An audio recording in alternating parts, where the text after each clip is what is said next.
lalaking Mapagula, guwapo.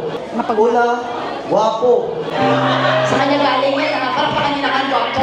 Pangalawa, ikaw ay isang Maginoo. Maginoo, pero medyo Bastos.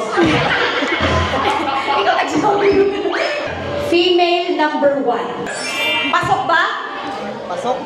Kung magiging ingredients ka ng fruit salad na ipapakain natin kay Joseph, anong ingredients ka? Watermelon. Gusto mo ba ng watermelon? Siguro, stress na kay barato ka ng watermelon. Pinakot na natin ang presyo din. Okay, wait lang.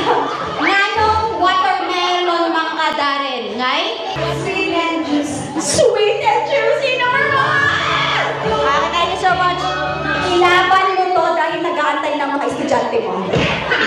Okay, kung magiging ingredients ka ng fruit salad, anong ingredients ka? Pineapple. Bakit naman pineapple ka, madam? Sweet and sour. Sweet and sour, sir? Pwede ba? Gusto ko sweet lang.